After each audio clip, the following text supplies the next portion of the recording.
Hello everyone, कैसे हैं आप सभी। आई होप कि आप सभी ठीक होंगे। स्वागत है आप सभी का स्टडी रक्षक में।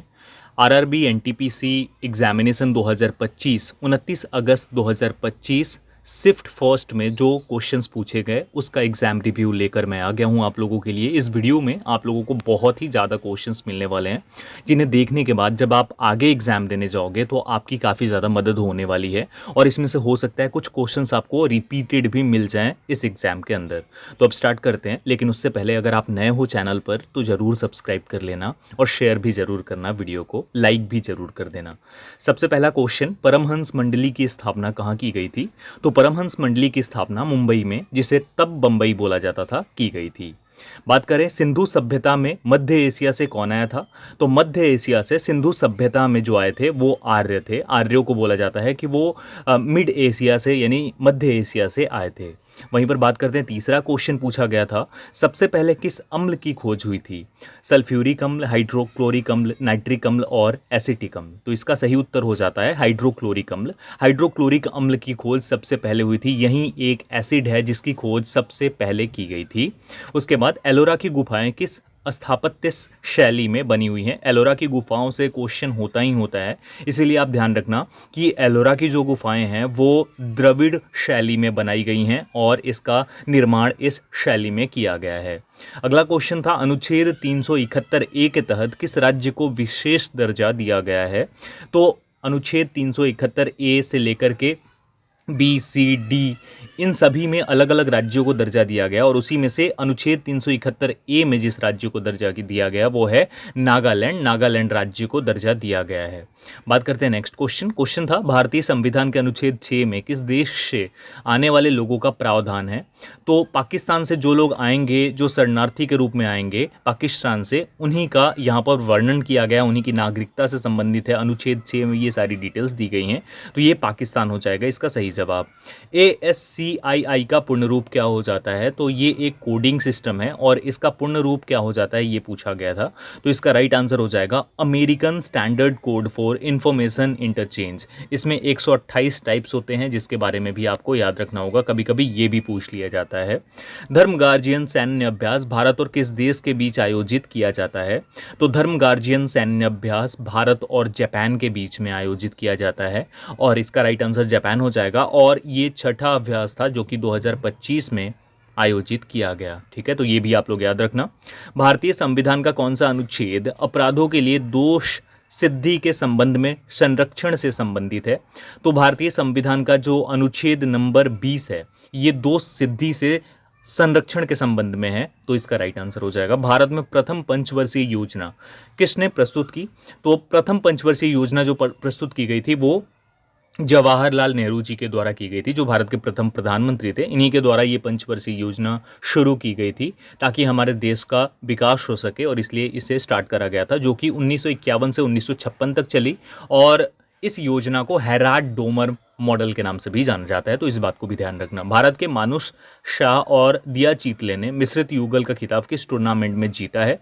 तो इसका राइट आंसर हो जाएगा WTT यूथ कंटेंडर। ये टूर्नामेंट है जिसमें कि मानुष शाह और दिया चीतले ने मिश्रित युगल का खिताब जीता है। भारत की पहली anti submarine warfare shallow water craft का नाम क्या है। तो इसका राइट आंसर INS आरना हो जाएगा। INS आरना है इसका नाम, ठीक है, जो कि है पहली anti submarine warfare shallow water craft. 1952 में भारत सरकार द्वारा कौन सी ग्रामीण विकास योजना शुरू की गई थी। तो इसका सही उत्तर हो जाएगा कम्युनिटी डेवलपमेंट प्रोग्राम, यानी कि ऑप्शन बी जो है ये राइट आंसर हो जाएगा। ऐसा नहीं है कि आपके एग्जाम में भी ऑप्शन बी रहा होगा, अलग भी हो सकता है, लेकिन इसका सही उत्तर कम्युनिटी डेवलपमेंट प्रोग्राम, ये पहली ग्रामीण विकास योजना थी जो 1952 में भारत सरकार द्वारा शुरू की गई थी। भारतीय संविधान में केंद्र शासित प्रदेशों का प्रशासन किस अनुच्छेद के तहत वर्णित है।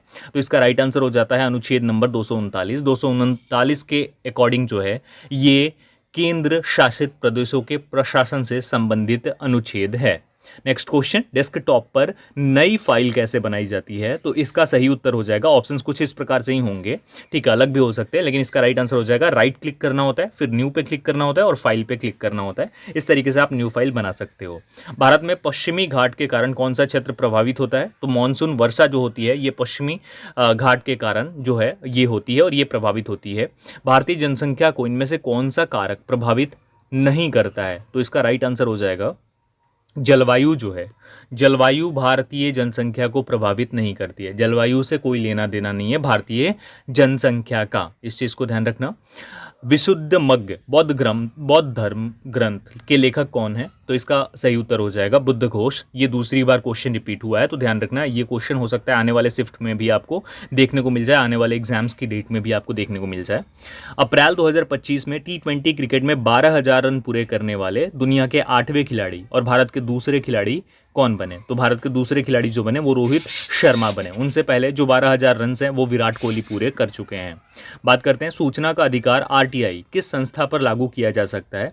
तो यहाँ पर अलग अलग ऑप्शंस थे, अब ये नहीं बताया जा सकता है कौन सा ऑप्शन था, लेकिन अगर देखा जाए तो सार्वजनिक प्राधिकरण जो है उस पर लागू किया जा सकता है। जो भी सार्वजनिक क्षेत्र की चीज़ें हैं उसमें आप RTI लगा सकते हो, सूचना का अधिकार लगा सकते हो। तो इसका सही जवाब क्या हो जाएगा? प्राइवेट कंपनी नहीं होगी, व्यक्तिगत संगठन नहीं होगा, NGO नहीं होगा, लेकिन सार्वजनिक प्राधिकरण जो होगा, सरकारी विभाग होगा, उसमें कर सकते हैं। इसरो के क्रॉप्स प्रयोग के तहत अंतरिक्ष में कौन सा बीज अंकुरित हुआ? तो इसरो ने हाल ही में क्रॉप्स का प्रयोग करके एक बीज अंकुरित किया और वो जो बीज था वो मूंग का बीज था, तो याद रखना मूंग इसका सही जवाब होगा। इनमें से कौन सी एक स्वदेशी हल्का टैंक है? तो जोरावर जो है ये एक स्वदेशी हल्का टैंक है और इसे याद रखना होगा। जलवायु परिवर्तन पर पेरिस समझौता किस वर्ष अपनाया गया था? तो इसका सही उत्तर जो हो जाएगा जलवायु परिवर्तन पर पेरिस समझौता 2015 में हुआ था, 2015 में, याद रखना होगा आपको। बंगाल सरकार ने विद्युत प्रकाश अधिनियम किस वर्ष पारित किया था? तो 1883 में जो है बंगाल सरकार ने, जो उस टाइम ब्रिटिश गवर्नमेंट थी, उसने विद्युत प्रकाश अधिनियम पारित किया था 1883 में। वर्तमान में ऑस्ट्रिया के चांसलर 2025 में कौन है? तो इसका सही जवाब होगा कार्ल नेहमर। कार्ल नेहमर जो हैं ये वर्तमान में ऑस्ट्रिया के चांसलर हैं। त्रिशक्ति नारी नाविक अभियान कहाँ से शुरू किया गया था?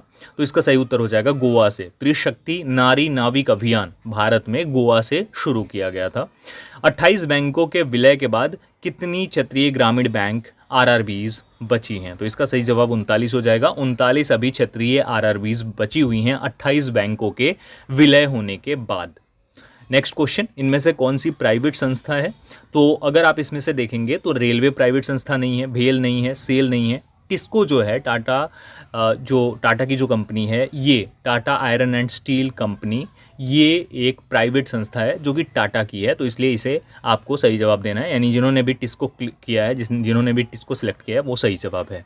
तो यहाँ पर ये क्वेश्चंस थे, यहाँ पर इतने क्वेश्चंस मैं लेकर आया हुआ था। आप लोग भी अपना रिव्यू सबमिट कर सकते हो हमें, और जो रिव्यू आप जहाँ पर भेज सकते हो वो ईमेल ID भी आपकी स्क्रीन पर है, तो आप यहाँ भेज सकते हो। साथ ही साथ आप हमारे चैनल को सपोर्ट करना चाहते हो तो ज़रूर सब्सक्राइब कर लेना, वीडियो को लाइक कर देना, शेयर कर देना और कॉमेंट करके बताना आपको वीडियो कैसी लगी। Thank you so much. जय हिंद।